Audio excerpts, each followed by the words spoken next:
9 fluids बेटा, application of Bernoulli's principal. ये 4 topic हैं, ये चारों बर्नौली के एप्लीकेशन है, लेकिन ये रीजनिंग में आएंगे। आपसे पूछेंगे कि what is dynamic lift, what is the मैग्नेस effect. Dynamic lift क्या एप्लीकेशन है मैग्नेस इफेक्ट। डायनेमिक लिफ्ट का जनरल मतलब ये होता है कि भाई कुछ बॉडीज इस तरह से बनाई जाती है, उसको एरोफॉइल कहते हैं। जैसे एरोप्लेन का विंग जो होता है, आपने गाड़ियों में देखी होंगी, कार जो होती है उसका शेप इस तरह से बनाया जाता है, कर्व्ड बनाया जाता है ना, है ना, इस तरह से शेप बनाया जाता है कि ऊपर से कर्व्ड होती है, नीचे से फ्लैट होती है, उसे एरोफॉइल कहते हैं। ऊपर से कर्व, नीचे से फ्लैट। इसी तरह से एरोप्लेन का विंग भी बनाया जाता है, जिसे एरोफॉइल कहा जाता है। ये होता क्या है डायनेमिक लिफ्ट, कि चलते चलते इस तरह से प्रेशर क्रिएट हो कि नीचे का प्रेशर बढ़ जाए और ऊपर का प्रेशर कम हो जाए और ऊपर की तरफ उड़ जाए।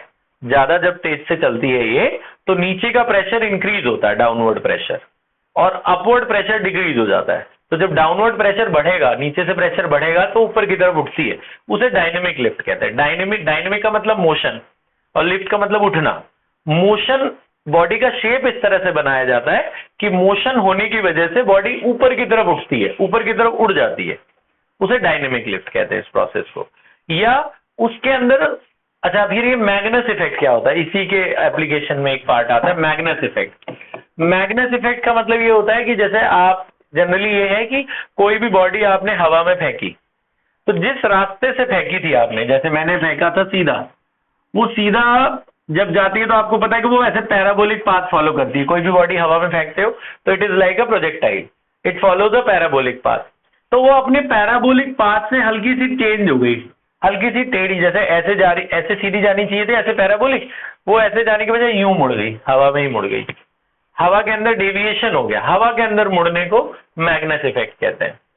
आपने बॉल, नॉर्मल क्रिकेट जो खेलते हैं उनको पता है कि भाई जब बॉल कराते हैं, एक तो होता है जमीन पे गिर के स्पिन होना, और एक होता है बॉल मारी आपने और हवा में ही घूम गई बॉल।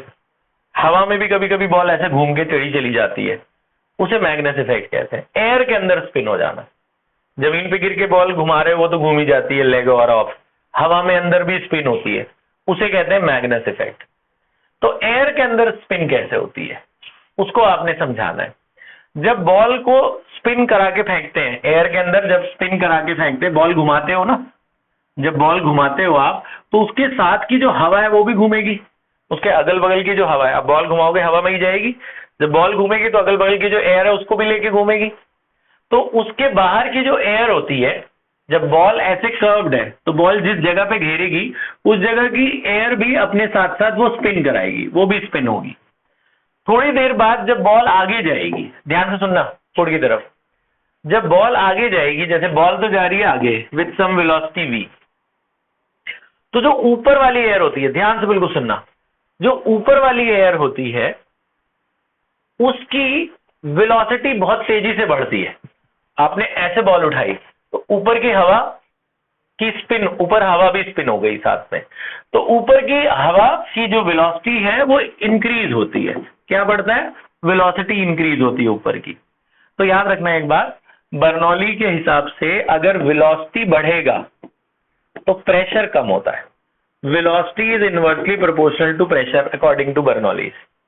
तो ऊपर की वेलोसिटी हवा की बढ़ती है तो प्रेशर कम हो जाता है, और नीचे, बॉल के नीचे वाली जो हवा की वेलोसिटी होती है वो डिक्रीज हो जाती है। ऊपर की वेलोसिटी बढ़ गई तो उससे क्या हुआ? प्रेशर क्या हुआ? डिक्रीज हो गया। और नीचे की वेलोसिटी डिक्रीज हुई तो उससे प्रेशर क्या हो गया? इंक्रीज हो गया। तो बॉल के नीचे ज्यादा प्रेशर है और बॉल के ऊपर कम प्रेशर है। तो इस प्रेशर डिफरेंस की वजह से अब ये जो प्रेशर जाएगा, अब तुम, वही बात है कि जैसे पानी के अंदर आप कोई चीज डालते हो, है बायंसी होती है ना, कि वो पानी नीचे जाता है फिर वापस आता है ना अपनी जगह को भरने के लिए, देखता है वहां पे कोई चीज डाली आपने तो उसको धक्का देता है, ऊपर की तरफ धक्का देता है, वो ऊपर चली जाती है, उसे बायंसी कहते हैं। ऐसे ही हवा के अंदर बॉल तुमने फेंकी, बॉल तुमने स्पिन कराई, अब यहां पे थी हवा, बॉल तो स्पिन होकर आगे जा रही है, लेकिन जो हवा है वो वापस अपनी जगह पे नहीं आएगी, घूम के वो वापस अपनी जगह पे आएगी। अपनी जगह पे जब वापस आएगी वो, तो वो देखेगी भाई वहां पे तो बॉल है, तो वो बॉल को उस जगह से हटाएगी, बॉल को उस जगह से पुश करती है।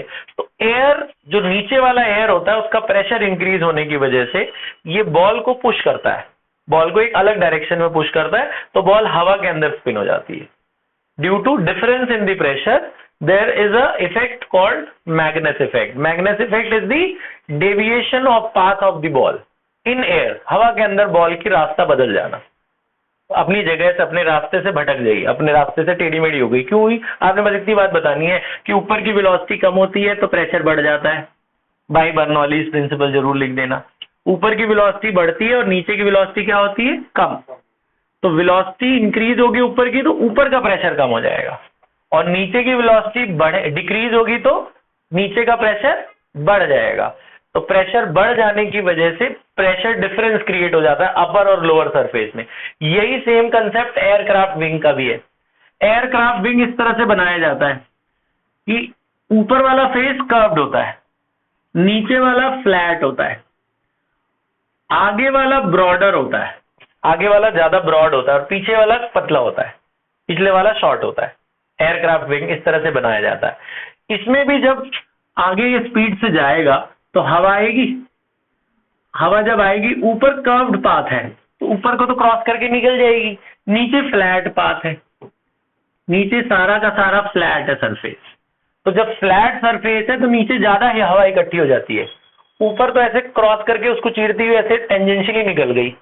तो ऊपर क्या होगा? वेलोसिटी इंक्रीज होगी। जब ऐसे कर्व पाथ रहेगा तो बड़ी तेजी से चली जाएगी हवा उसको क्रॉस करती हुई, तो ऊपर की वेलोसिटी इंक्रीज होगी। वेलोसिटी इंक्रीज होगी तो प्रेशर क्या होगा? डिक्रीज होगा।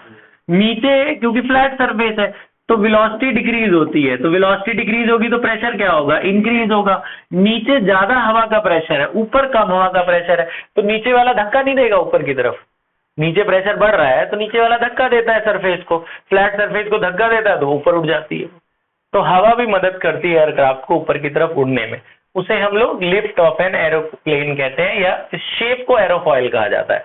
तो बनाया ऐसे जाता है कि वो अपवर्ड लिफ्ट में हेल्प करे, ऊपर की तरफ उड़ने में मदद करे। तो आपने सिंपली ये बताना है कि भैया इन दोनों केस में डाउनवर्ड प्रेशर ज्यादा, नीचे का हवा का प्रेशर ज्यादा, ऊपर का हवा का प्रेशर कम।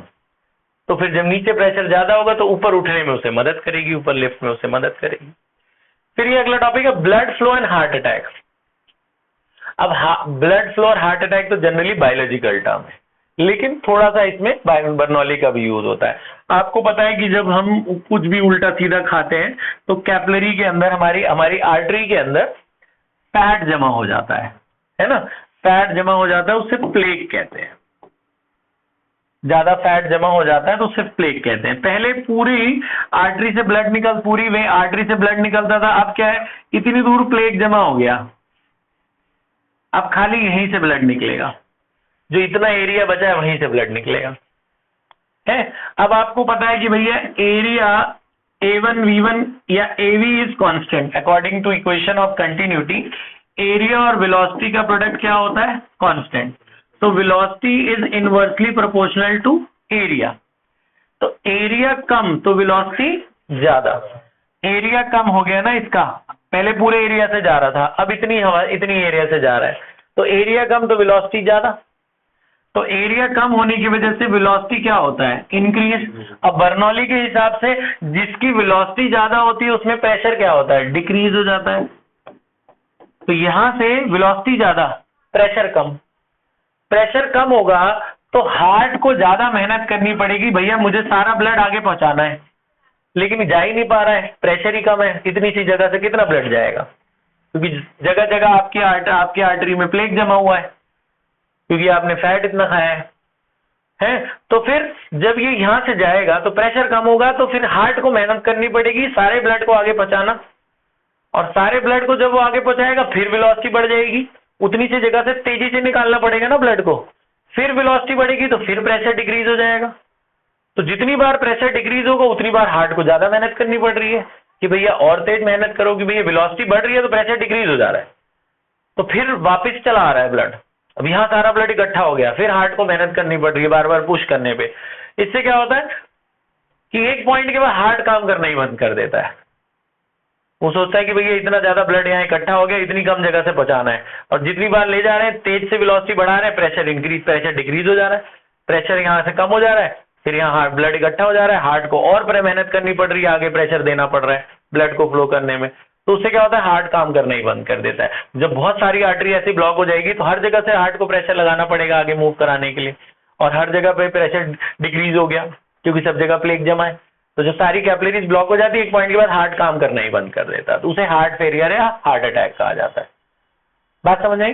ठीक है, तो ये कंसेप्ट है हमारा बर्नौलीज से रिलेटेड और इक्वेशन ऑफ कंटिन्यूटी से रिलेटेड। ठीक है, नेक्स्ट टॉपिक है बेटा सरफेस टेंशन। मैं बता देता हूं सरफेस टेंशन, फिर आप अभी लिख लेना, ध्यान से सुनना। अगला ये ध्यान से सुनिए, सरफेस टेंशन ये पहले केमिस्ट्री में भी था लेकिन डिलीट कर दिया तुम्हारे में।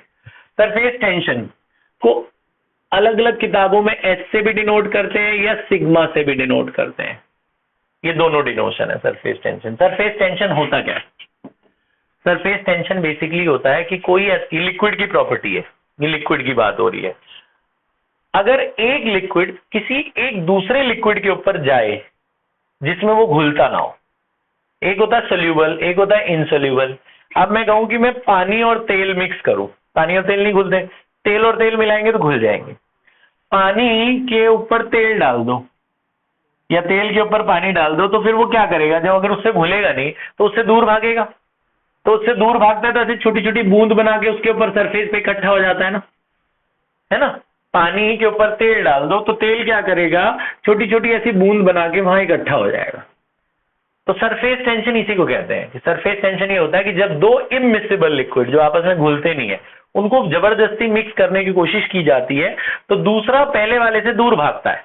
अब दूर भाग के उड़ के तो कहीं जाएगा नहीं, रहेगा तो उस पे ही, तो वो क्या करेगा, अपने अंदर एक फोर्स लगाएगा, वो कहेगा जी मुझे इससे दूर रहना है, तो सिकुड़ के छोटा हो जाता है और सोचता है कि मैं इसके साथ कम से कम रहूं। तो कम से कम एरिया वो इतना तो कवर उसको करना ही पड़ेगा, कम से कम उससे इतना टच कराता है, थोड़ा सा मिनिमाइज करता है अपने आप को, उससे दूरी बनाने के लिए एक फोर्स लगाता है, इंटरनल फोर्स।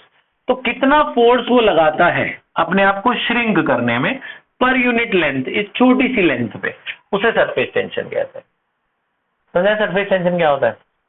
कि दो लिक्विड जो आपस में नहीं घुलते उनको मिक्स कराओगे तो दूसरा लिक्विड, क्योंकि इसका एरिया तो ज्यादा है वो तो रहेगा खुला होके, दूसरा वाला उससे दूर भागने की कोशिश में अपने आप को श्रिंक कर लेता है, छोटा कर लेता है। तो वो एक फोर्स लगाता है अपने अंदर अपने आप को श्रिंक करने में। तो वो कितना फोर्स लगाता है इस छोटी सी लेंथ पे, उसे फोर्स पर यूनिट लेंथ को सरफेस टेंशन कहते हैं। इसका एसआई यूनिट होता है, SI unit of surface tension is Newton पर मीटर। ये न्यूटन है, ये मीटर है ना। और डायमेंशन आप सबको पता ही है, डायमेंशन ऑफ एस ये mlt-2 होता है ना, तो एल और एल तो कट जाएगा, खाली क्या बचेगा, mt-2। ठीक है, सरफेस टेंशन। अब सरफेस टेंशन के बारे में हम और पढ़ेंगे और डेफिनेशन लिखेंगे, आप पहले ये लिख लो, लिखो हेडिंग सरफेस टेंशन। पॉज कर दो बेटा।